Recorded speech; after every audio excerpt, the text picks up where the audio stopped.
თუმცა როგორც აღნიშნეთ 0-დან 5 გრამამდე და 5-დან 70 გრამამდე ორივე არის მცირე ოდენობა, ოღონდ დასჯადი არის უკვე 5 გრამის ზემოთ. სისხლისამართლებრივ დასჯადებზე მაქვს საუბარი.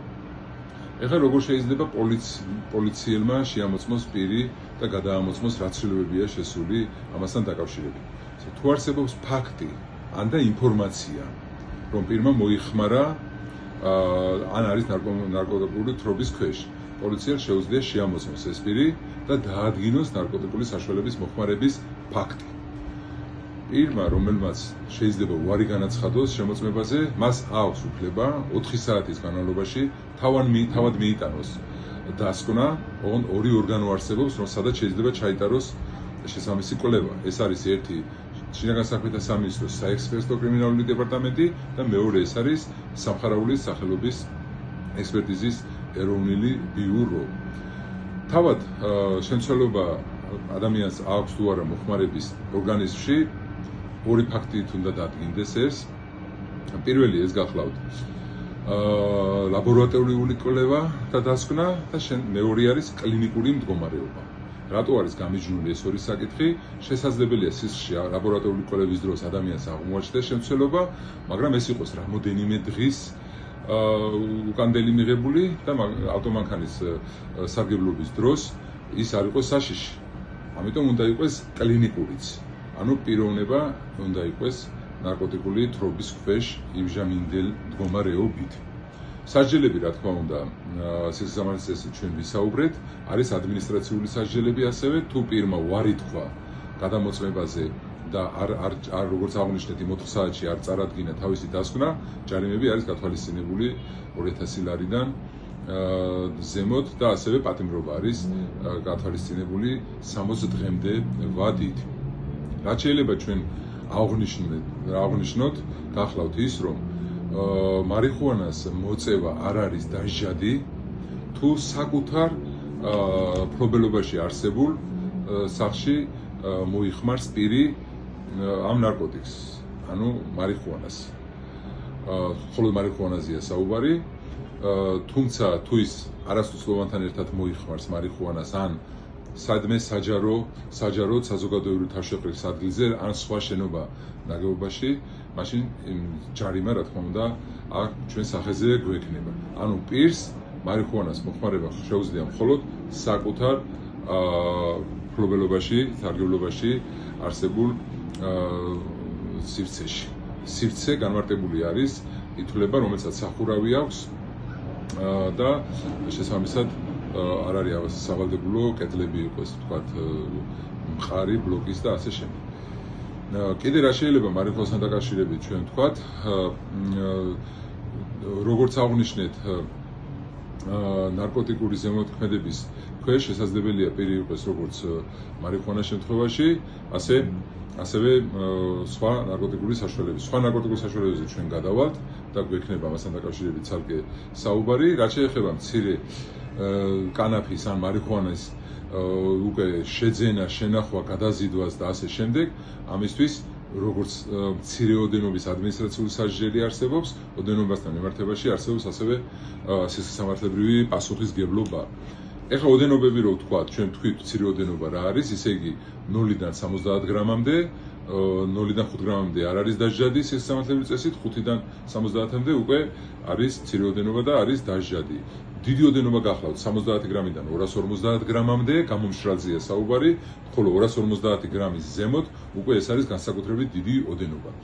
კანონში შეტანილმა ცვლილებებმა იმოქმედა ოდენობასთან მიმართებაში, დიდი ოდენობა გახლავთ 70 გრამიდან 500 გრამამდე გამომშრალი, თუმცა შემცირდა ეს ოდენობა და 500 გრამის ნაცვლად დიდი ოდენობა უკვე გახლავთ 250 გრამი, შესაბამისად გაიზარდა განსაკუთრებით დიდი ოდენობა და უკვე არა 500 გრამის ზემოთ, არამედ 250 გრამის ზემოთ გახლავთ განსაკუთრებით დიდი ოდენობა. ასევე თქვენი ყურადღება მინდა გამომახვილო, რომ ორგანიზაციული დანაშაულის და რეკეტის შესახებ კანონში შევიდა ცვლილებები. ნარკომომაჭრის ქონება არის მისი ოჯახის წევრის ან ახლოად ნათესავის ან მასთან დაკავშირებული პირის ქონება, რომელიც ექვემდებარება ჩამორთმევას, თუ ამ პირებმა ვერ დაასაბუთეს, რომ ეს ქონება არ არის შეძენილი ნარკოვაჭრობის საფუძველზე.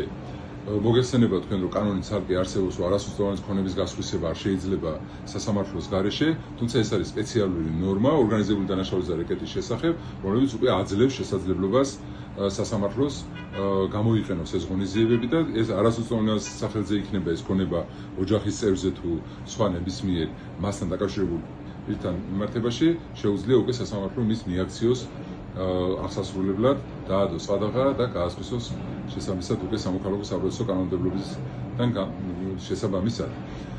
მეორე რაზეც ყურადღება მინდა გავამახვილო, ნარკოტიკული დანაშაულის წინააღმდეგ ბრძოლის შესახებ კანონი შევიდა ასევე ცვლილებები და თუ პირს დაუდგინდა ნარკოტიკული თრობა, მას უკვე შეზღუდვა ექნება თავის სამუშაოდან გამომდინარე. ჩვენ სასურველია რომ ეს ყველამ გაითვალისწინოს.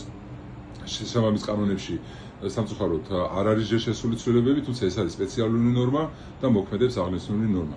მაგალითად, სატრანსპორტო საშუალების ჩამორთმევის უფლება 5 წლამდე ვადით არის, თუ კი არის სისხლისამართლებრივი დანაშაული. თუ ადმინისტრაციული წესით არის დარღვევა და გადაცდომა 3 წლით ჩამოერთმება ამ პიროვნებას სატრანსპორტო საშუალება.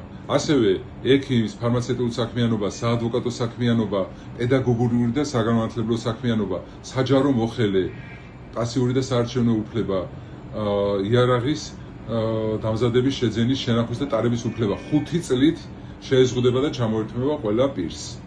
თუ კი დაუდგინდა მას სისხლისამართლებრივი წესით ან ადმინისტრაციული წესით ნარკოტიკული თრობა.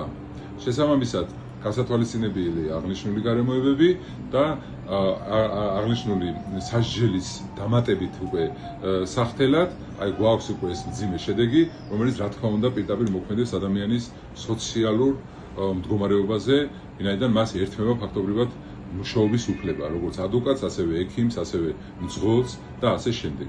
ასეთი გამკაცრებულია ამ მიმართულებითაც კანონი და ამას რა თქმა უნდა ძალიან ყურადღებას მოითხოვს და საყურადღებოა ეს ფაქტი. ძალიან ხშირად ისმის კითხვა, რომ სასჯელის შიშით არ შეიძლება მხოლოდ პრევენცია განხორციელდეს ნარკოდანაშაულის და რა თქმა უნდა მეც პირადად ამ საკითხს ვეთანხმები, თუმცა ასევე მინდა იცოდეთ, რომ აღნიშნულ კანონში შესულია ცვლილებები იძულებით მკურნალობასთან დაკავშირებით. ანუ პირი, რომელიც დამოკიდებულია ნარკოტიკს, სასამართლომ მას შესაძლებელია მისი პიროვნების, მდგომარეობის და ასე შემდეგ ჯანმრთელობის მდგომარეობიდანაც გამომდინარე, თუ კი ის ექვემდებარება აუცილებელია მისი იძულებით მკურნალობა, შესაძლებელია განხორციელდეს მისი იძულებითი მკურნალობა სახელმწიფოს ხარჯით. რა თქმა უნდა ეს დადებითის მომტანი ერთის ხრივ რომ გამოჯანმრთელდება ეს ადამიანი, მეორეს ხრივ თავისი ოჯახისთვის, საზოგადოებისთვისაც ძალიან მნიშვნელოვანია რომ ეს პირი უკვე დაუბრუნდეს საზოგადოებას, ანუ მიზანი არ გახლავთ ამ პიროვნების ფიზიკური ტანჯვა ან მისი ღირსების დამცირება, არამედ მიზანია ამ პიროვნების განკურნება. ანუ საზოგადოების წესრიგის, თავად ამ პირის ოჯახის წევრების დაცვა.